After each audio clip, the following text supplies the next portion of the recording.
Good afternoon and welcome to the special edition of the Three Ps with myself, Emma Kay, Sarah Williamson, and today we are joined by the lovely Linda Sage.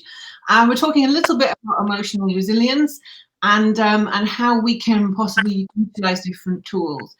Sarah, would you like to start with the first question? Yes. Hi, Linda.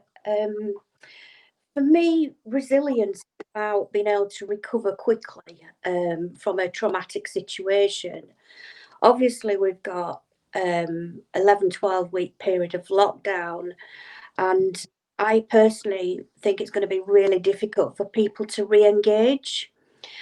How would you explain emotional resilience and what kind of tools can we look at?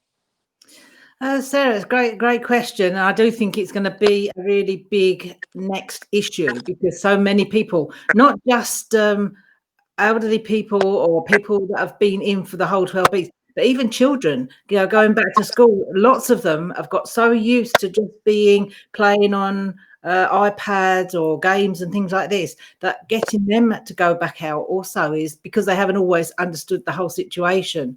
So for a lot of people, I think it's just about, again, going back with steps, because what we don't want is everybody rushing out and engaging with everybody, and we come up with a second spike. So take it in time. If you're not ready to go out and do something big, then maybe just take the first steps outside. Build it up gradually as you feel comfortable, because your comfort zone is something that you can change easily, and fears and phobias are just really small comfort zones. So it's a bit like an elastic band. You need to tease it a little bit, or go in and buy new shoes. When you try them on, this is great, but then when you start wearing them, they pinch, they hurt.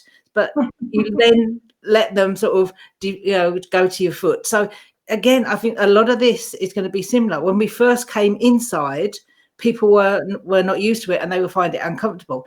Now it's going to be the reverse one. So a lot of it, I think, is just about taking the steps when you feel ready to do them. Don't feel forced into it, because that'll cause more anxiety. Then we'll have panic attacks and it'll be even worse. So yeah, take it in your time, not somebody else's. Don't let them force you. That's great, Linda. I'm thinking about a particular friend whose son, he's 12, I believe. He's found it difficult to leave the house. Night times have been really hard in that he's having panic attacks about COVID. And then there's also been a bit of peer pressure with texts from other friends talking about human rights, obviously with race issues and riots, people demonstrating at the moment, and he kind of panics about there's too many people close together, and that to me is kind of a global thing as well. And I personally wouldn't want to go out at this time, having been building group. So it's kind of, what kind of mechanisms can we teach the youngsters in order to cope with the fear and the anxiety of big crowds?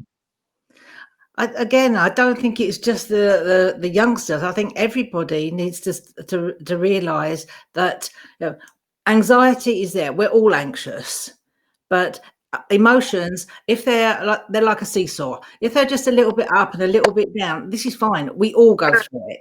But the problem comes when the emotions are really high or really low and they stay there, because that is not logical. So when they get to this state, you know that there's something to be done about it, really. So my tip really is, again, everything that's illogical, fear is illogical, phobias are illogical. If you actually sit and talk them through, if it's a child, the parent can talk them through, because one of the things they say automatically is, I'm afraid of everything. Well, when you actually break that down, no, they're not afraid of it. So are you afraid of the chair? Are you afraid of the door? Are you afraid of the window? And it's like, no. So pin it down, get precise, and really have these conversations. There are things we can control. There are things we can't control. We don't know what the outcome's going to be. Nobody does. Anybody running the countries don't know what the outcome's going to be. So about being in control of what you can control. And then if you're as good as you can be and you want to be active in other scenarios, then you can do that. There's safe ways to do it, online or meetings, virtual meetings, but not putting yourself in danger. But first of all, you've got to get back and you've got to get you good before you can start being there for other people. So, bring it back down to basics, logic it out, ask the questions until you get to what are we actually scared of? And then you can work on it. Because again, it would be illogical. Break it down, keep asking those questions. Don't give wriggle room, because if you've got wriggle room, people will just give you excuses. That's interesting, actually. So Sarah's charity group have been making face masks, and we've put them into our wellness centre. We've had quite a few people making orders, which is great. But I had a message this morning from a chap who said, "Do you have these for children? Because my children are very frightened about going out, even onto the driveway, without having a face mask, because this is what they're seeing, and they're just 4 and 6 years old. Right. They might not be watching the news like." We can limit our news exposure, but they're obviously picking up on this. And at 4 and 6, they're scared to go and play out on their own driveway, which is quite worrying for me.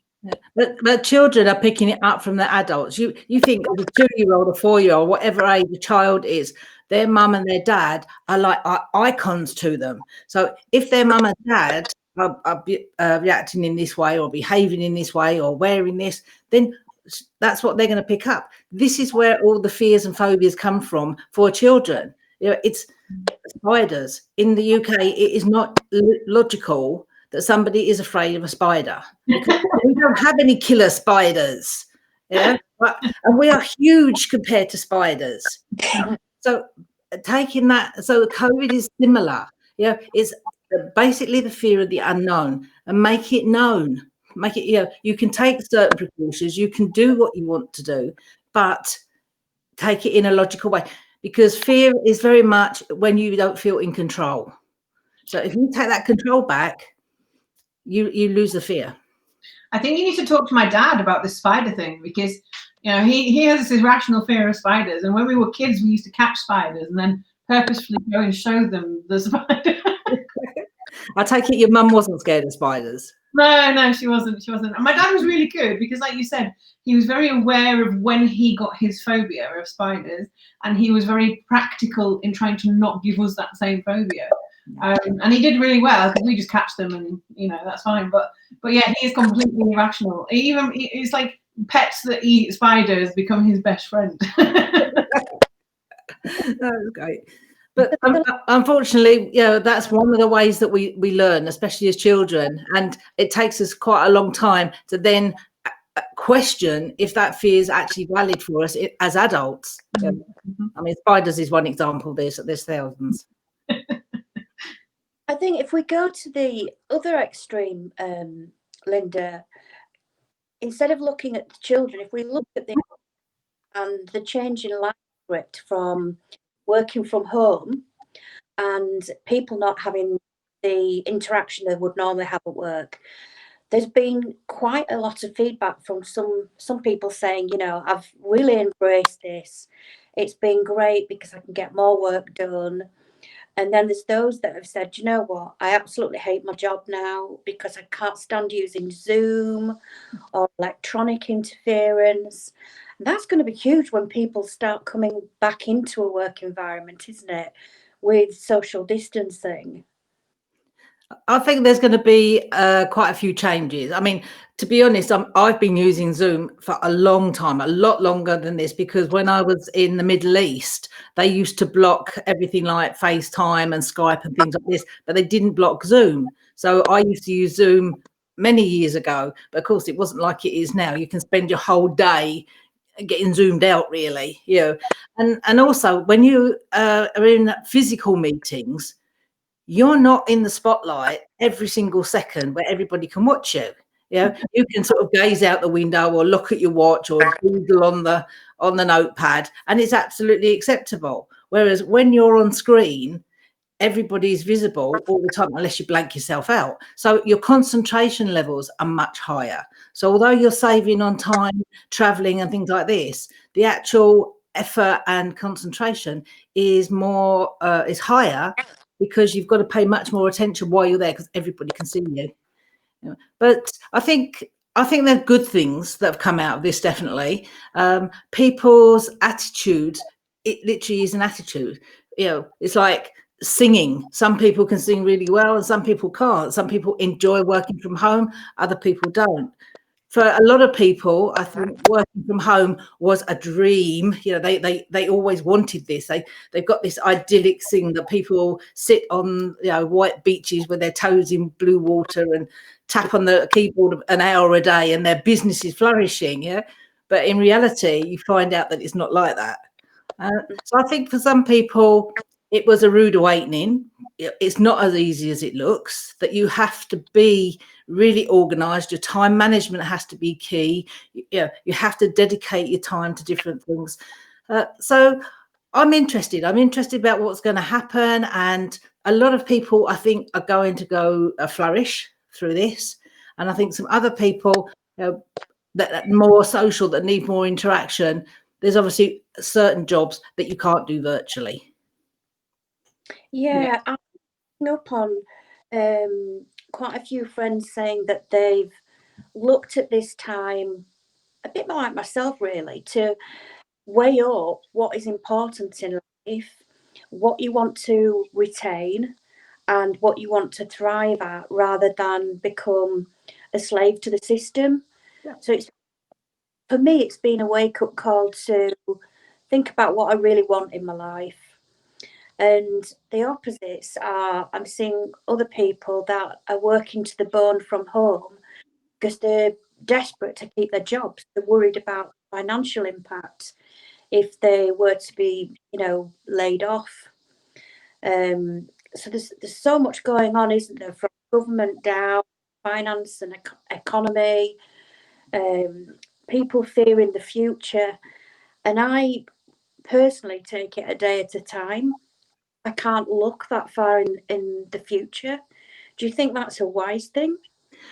I think at the moment is probably the most complex time. Before, when we had the rules and regulations, you had to stay in, you could go out to do X, Y, and Z, and that was it. Whereas now it's like, well, if you feel ready to do this, you can do it. If you don't feel, do parents send children back to school? Don't they send them back to school? So there's so many mixed messages. So that's why I think, again, it's about coming back for what is right for you. If you're dealing with this and you're dealing with it well, there's so many extremes here. Some people are really comfortable online. There's other people who don't have how to get online. So other services like the radio and different things are so important to them as well. So again, I've certainly learned a lot in this time. I mean, technology, I could find my way around normal things and do my blogs and Zoom and a video for Facebook, but we've been broadcasting from home live and all the technologies. So I think if you're open to learn and you want to make a change, then that's fine. If you're sort of stuck in your cement boots and you want everything to go back to how it was, I think that people are really going to struggle. Yeah, where there comes that sense of blame and kind of headbutting in organisations, because I think in one way people at the older end want things to stay as they were, but there's new technology and new ways of communicating, but sometimes they get stuck and don't want to learn. So I think it's quite a fractious time where we've kept having these messages about kindness, and somehow that's not always happening. What would you say is important about remaining calm and listening to your body at this time? I think one of my messages totally is for yourself. How do you talk to yourself? If you talk to a friend like you talk to yourself, are they going to be your friend very long? do you pat yourself on the back when you've done something good, or do you just berate yourself every time you do something wrong? We're human. We're going to do things wrong or mess up. That's absolutely fine. But the personal accountability to me is the biggest one, because companies can put all sorts of measures in place. But it doesn't mean to say that people are taking notice of them. You know, through these 10, 11 weeks, we have been bombarded with sleep well, eat healthily, stay hydrated, moderate exercise. But how many of us have spent 16 hours a day sat in a seat? And, you know, there's been far more biscuits and cakes with cups of tea than ever before. So, you know, we are being given this information, but it doesn't mean to say that we're actually listening to it. So I think the key is coming back to the personal responsibility. If you want to be happy and healthy in your skin for as long as possible, you need to look after it. You know, we only get one time around. We don't get a dress rehearsal. So no matter what it is, it's about making the most of that. And the other side of the coin for me is I've been dealing with quite a lot of people that have had other illnesses that nothing to do with COVID, and they've actually been thriving because they've been going out, especially people with MS and, you know, other chronic illnesses, that because of all the people not being out, they've been able to move about quite easily and exercise and have more freedom than before. Whereas for them now, with so many more people going out, they feel as if they're going into lockdown. So sometimes, you know, it's about your personal responsibility and what's right for you. You know, we're lucky at the moment. I mean, the days are really long. So even if you want to go out for a walk at 9:30 at night, it's still daylight. So again, perhaps making the most of the time that we have and the difference in the seasons and things like this, because this is not going away quickly. You know, we've got it for a while yet. Yeah, I look at many scenarios where we've got people in the support group got just over 200 members, and loss and grief is going to be a really big one, where we have lost people, be that to COVID or to cancer. And Emma and I have talked about a great sense of loss, not being able to say goodbye. Yeah. Have closure. There have been virtual funerals or limited people at funerals. And I think that's going to be a big area, grief and loss, coming out of lockdown. And then, you know, as a nation, how do we support the NHS and all the staff that have seen so many people pass? They've seen a time that I don't think anyone could possibly go through again. As I say, I think there's so many things. I've had friends that, you know, have lost people in this, and, you know, one particular lady, and, you know, it was her second marriage and it was her second loss. Her first husband died early, and, you know, she's lost her second one. And again, it wasn't related to COVID, and it was very traumatic because of the way it had to be then dealt with. Yeah, it was quite early on. So, and I have another friend who's over in Spain, and her sister had cancer and passed away, and she couldn't get back to see her or get back for the funeral. So it's a difficult one, but I think again it's about looking at your personal situation. And I mean, the grief cycle is a normal 2 years, and if you can progress through the grief cycle relevantly, you know, timely, but when you get stuck in it, this is the issue. So if you're with people that are moving through the cycle as well, you're more likely to move through it in a general basis. You're going to have some slip backs. You're going to have good days, bad days, black days, grey days. That's normal. But as long as you can keep moving through the cycle to actually come out the other end, whereas, you know, getting stuck is a big problem. I think, Linda, for me, like, it's not about the getting stuck in a cycle. It's almost like it just doesn't feel real, because, you know, if you're used to seeing somebody in a certain environment and in a situation, if that isn't occurring, it's almost like it doesn't feel like it's really happened. So I have knowledge that this person has passed away, but the normal time I would see them on a weekly basis is not occurring. So for me, it's almost like I haven't entered the grief phase because I'm not missing them because I can't. Does that make sense? But then it's about accepting and coming out of denial, which is always the first one. Anybody that goes into grief, the first one is they say, "Oh, it's not them. Let's make sure it's actually them." It's one of the first instincts that people, even when they know who it is, you know, people will want to check and make sure, because they still have that question. But again, it's about making contact with other people within the family, with other friends. And the best thing to do is talk about the good things, talk about the good things you remember of them, the times you've had together, exchange memories. And if you've got photos and things like this, you know, the positive side of it, it's not about wiping it away or taking it under the carpet. It's about, you know, taking the positive and moving forward with it, because that will help you move forward.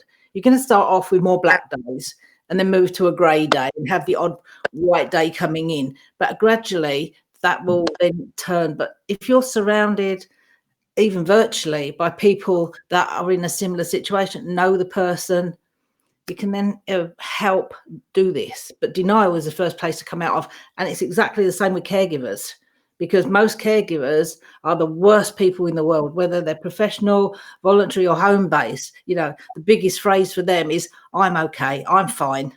And they're not. So break the denial first. I'm not denying it. I know it's happening. But accepting it. Like, it feels a little bit odd. It's like, you know, even my mum and dad, you know, I don't talk to them, I don't see them like I used to. It's almost like it's an alien situation, so it's an alien reaction. I know we do a lot of work with people who are carers. And do you think this time is more difficult, is putting them under more pressure? Yeah. Oh, yes. I mean, you know, if you're at home, well, if you're a professional caregiver and you're still working on the front line, very often your caregiving doesn't stop when you come home. You've got a family, you've got people around you. Even if they're extended, that, you know, your parents are elderly and you can't get to them and things like this, there's still an anxiety on your mind. So giving the support for them.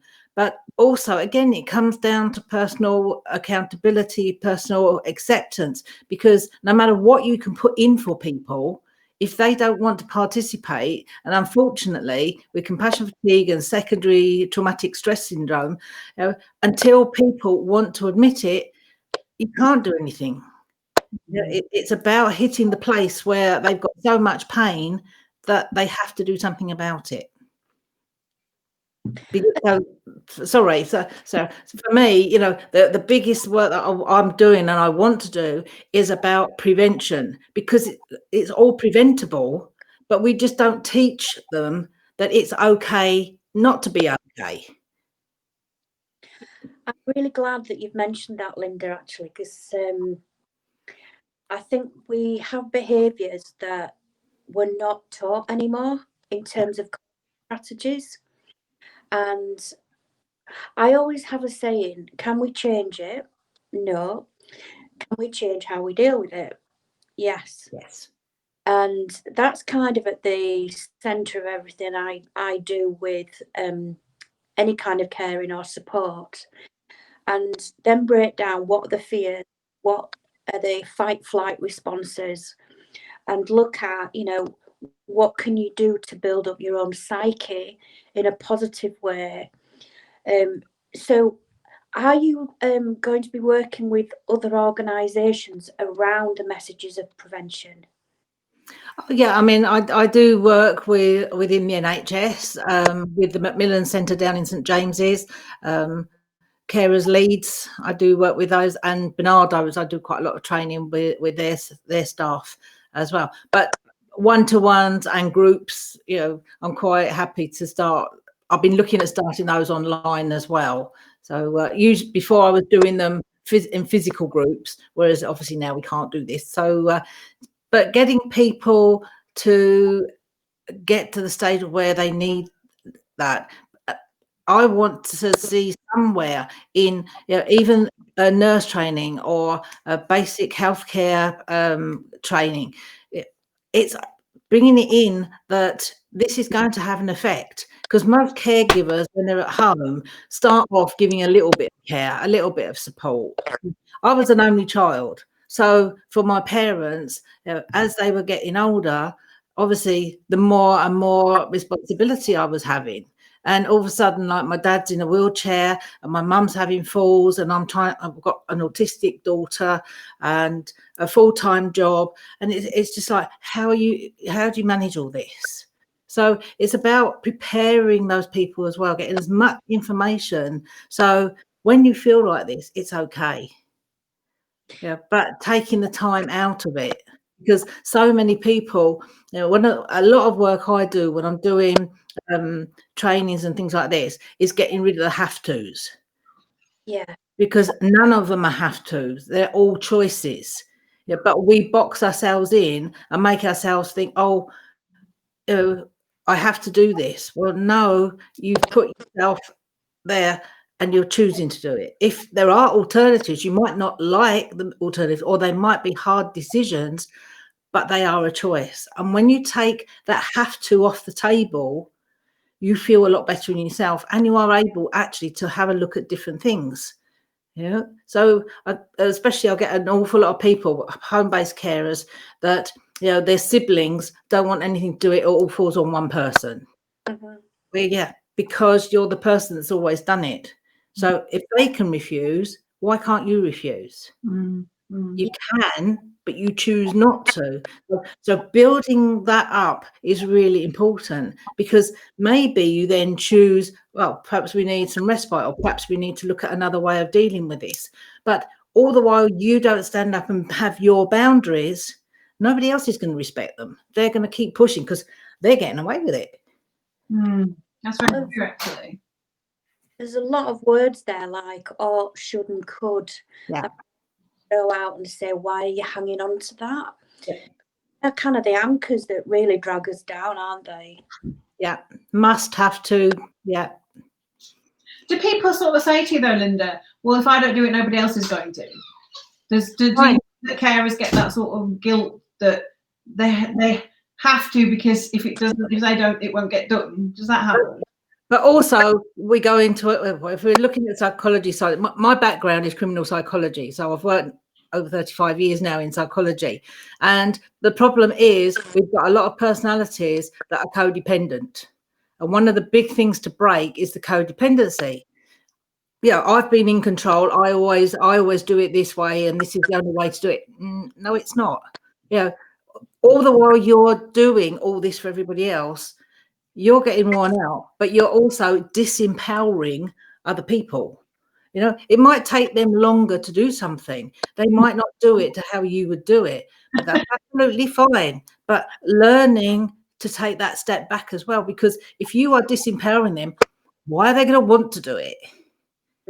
Yeah, I reckon where you might have a dedicated mum who absolutely loves cooking, and then one day doesn't want to and asks the father to chop the veg, but she jumps in because she can't stand the way the veg is being chopped. Oh, either you mow it, or you do it, or you give allowance. That makes me smile, actually, because I'm thinking I really like your theories, Linda. My counselling and psychotherapy, and I'm thinking your model would work really well from grassroots level up as well as corporate down, so they meet in the middle. Yes. Myself, I have been volunteering St James's in the therapy department and work with patients that are quite nervous or have anxiety around the treatment. And some of that can be simple signposting to arrange accommodation, transport. It might be benefits, advice. But I really think that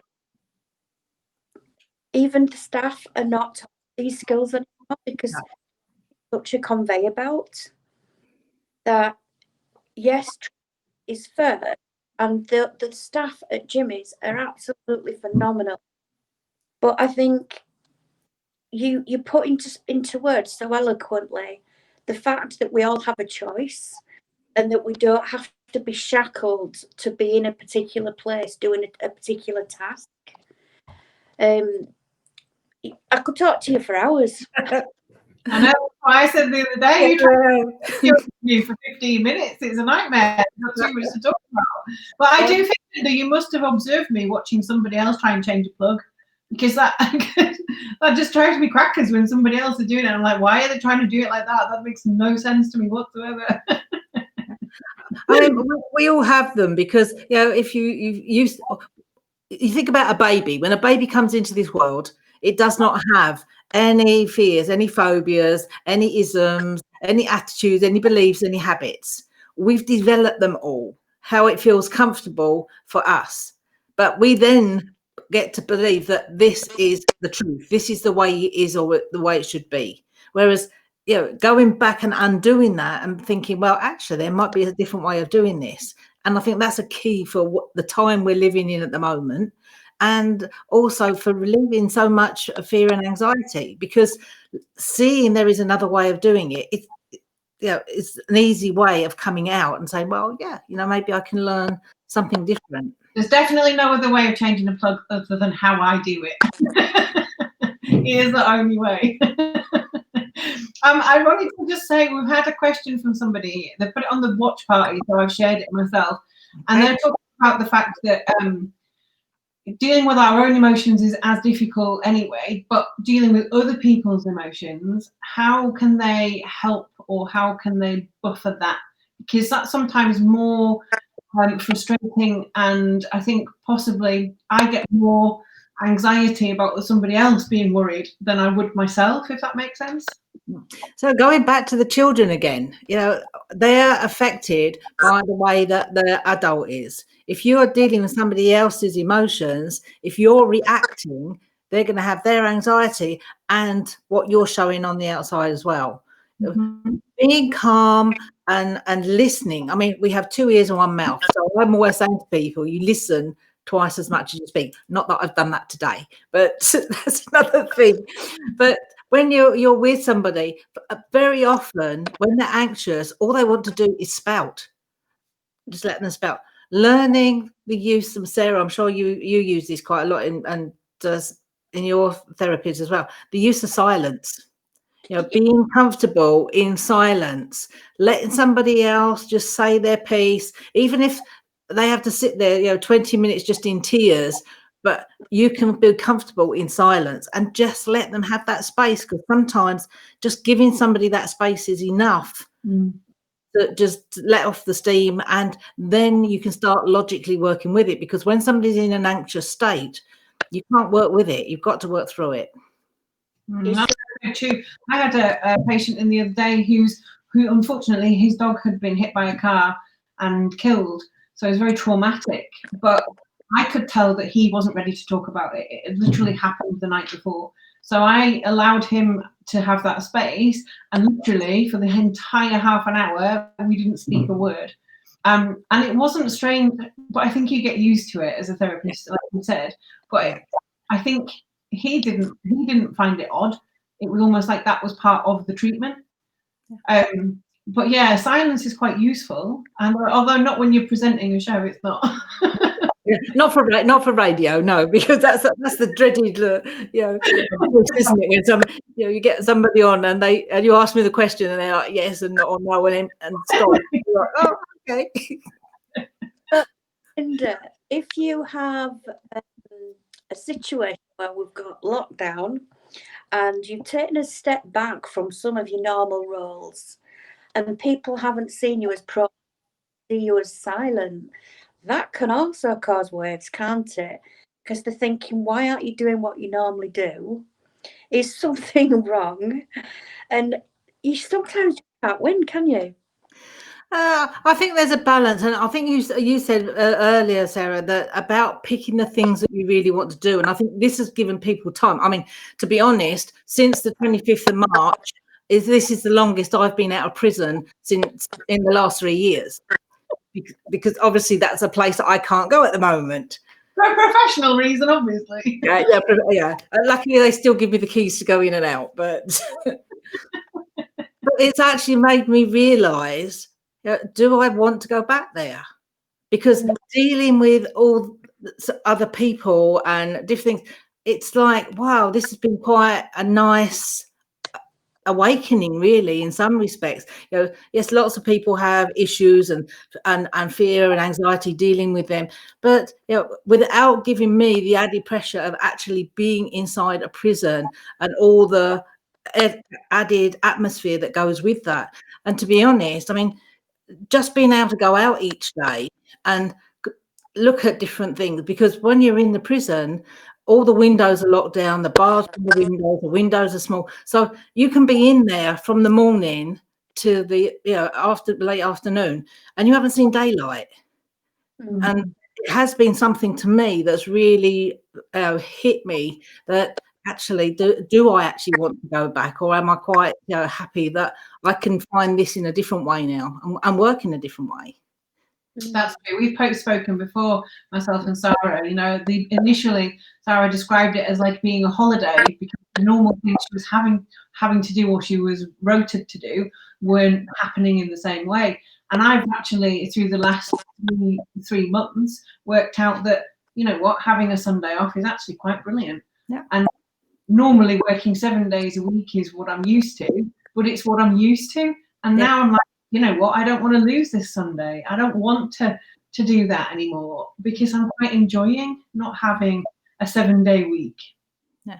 Like yourself, I mean, I was going in there. Okay, I was choosing my hours I worked, and doing the radio, doing the writing, doing my business and things like this. But it was a 7-day week, because you had to then work your hours around when other people, and some of my clients are in the States and South Africa and different places, and the time zones. So I was getting to the stage where it was like quite difficult to actually plan it out, whereas now I think I don't mind being up at 2 o'clock in the morning to speak to somebody, because in the morning I don't have to be up at 5 to go to the prison.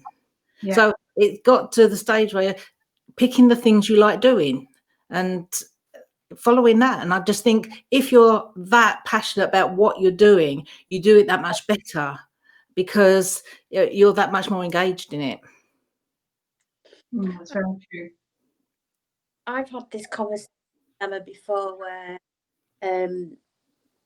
exercise is really quite important to me, because when I was going through chemotherapy and other drugs, I had quite a tough time with abilities for being able to move, and I had to relearn, a bit like a baby. I had to learn how to walk again and how to use my body in a different way. And I really had that time to look at what abilities have I got rather than not disabilities. I try and apply that to myself on a mental level as well, so that if I feel a threat from the outside world, I don't know, it could be pressure to get something done. I'm thinking, well, do I really need that pressure? Because I'm quite all right, Jack, and I'm quite comfortable where I am. So for me, it's a case of, it's a brilliant awakening, like you've said. You can pick and choose the good, and it's more of a liberty versus a lockdown for me. And I'm hoping that other people, in time, I think it's going to take a lot of time, will be able to build up what you're calling emotional resilience in the same way. But I think there's going to be a lot of work to get there. Yeah, I agree with you, and I think sometimes we just need somebody. I have 2 friends of mine. One's in South Africa, and one is actually in the States. And my lovely lady in South Africa, she has lupus, and when we were working together in Saudi, she was in hospital, and at one point I did not think she would ever be coming out of there. but she has fought so hard, and she's gone from not being able to move at all to, you know, going swimming most days. She goes out and walks every day. She makes sure she has got herself back into this. And every day when I'm sat there or I'm doing something, especially when you're writing or you're engrossed in something, you know, you just think, oh, I'll put it off, I'll do it later. You know, she always jumps into my mind and think, you've got no excuse. Mm-hmm. Get up and do it. And the same for my friend in the States. She has MS, and she just does not give up. You know, her mobility, say, you know, in water, making sure she walks, making so she's got a staircase that she makes sure that she goes up and down regularly. Every time she wants to do something, she walks up the stairs and down the stairs before she does it. So it just so resonates that, yeah, I'm so lucky. You know, I don't have any of these inflictions, and to get to, you know, any certain age that you're not inflicted with something is such a bonus. So every time I sort of kick my heel and think, oh, you know, let's put it off a bit, it's like, no, get on with it. I think that's one of the things that myself and Sarah have in common. You know, when I had my car accident, I was paralyzed, so I've had to come back from that. Sarah's had to come back from what happened from the treatment, and I think that's what makes me more enthusiastic and motivated to show other people their ability rather than what they don't think they can do. So they come into a gym and think they can't do X, Y, and Z, and then all of a sudden they're doing 5K sit-ups, you know, and squats and all these sorts of things. And that for me is like such a buzz anyway, because these people are suddenly realizing the limitation is within themselves. Yeah, I mean, I must admit, like yourself, well, not exactly the same as yourself, because when I was pregnant with my daughter, my back went. So I had the pregnancy flat out. It was a pretty bad pregnancy, and I had a cesarean and a spinal operation within 2 weeks, and it took me almost a year to walk properly again, and with a newborn baby, so especially a premature baby. And it was actually the pram that helped me go back to walking, because I could use the pram to walk, you know, and I know, you know, I could go so far, and then the next day I want to do a bit more. But just getting the pram up and down again, that was my aim, because you can't, with a newborn baby, you can't not do things. You know, you've got to be able to do it. So yes, it's getting that motivation to your reason why, and once you've got your reason why, everything falls into place. I think what you're saying there is really pertinent to the times we're in now, because Emma was describing me in the gym then, and there were days, I can't do that, I can't use that arm, and she'd say, use your other. It's like common sense, but yeah, the one part of the mind was saying, well, that's my damaged side, so I can't do it. And the other side was saying, well, I want to be able to do it. And by overcompensating, the good arm builds up the bad arm. And you realise that you can push your limits and do more. How, Linda, do we possibly bottle such positivity and gentleness that you explain really well? How do we bottle that message to the outside world? Just keep shouting from the rooftops. You know, one person by one person. When you're working with one person and they have a great outcome, they're going to go and tell somebody else. And if their attitude has changed, then their environment has changed. Other people will be different to them. You cannot do anything for somebody else or on behalf of somebody else. It's always for yourself. But then the way you are behaving, other people will behave differently to you, because one of the things I work with a lot is the basic of transactional analysis. I don't usually work with TA, but it's simple for people to understand. So the child, the parent, and the adult conversation. When people are defensive, they always go back to the child. They spit their dummy out, they walk away, they behave this way. So people around them are going to behave the same. If, like we said about before, taking control and being the parent and always taking over, that puts people's backs up, or it disempowers them. Whereas if you communicate on an adult to adult level, then you're likely to get a lot more done. So people seem to find that concept quite easy to adhere to. And when they're going into a conversation, it actually makes them think about, well, how am I saying this? What are the words I'm saying? And so the confrontation stops, and the emotions are not so muddled because they're feeling in control again. So it's an easy stepping stone. It's an easier way to simplify it, because an awful lot of people with psychology and psychotherapy and things, it's the white coats and they're going to take me away. It's not. It's it's there, and we can all do it. It's just about finding the way of making it simple for people to do.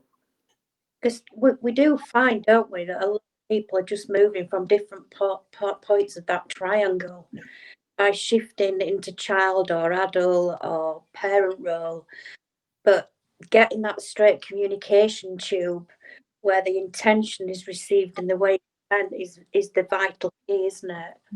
Yeah, I mean, it takes work, and because we've slipped into the other way of doing it. I mean, my daughter, the worst thing for my daughter are the words "mum was right."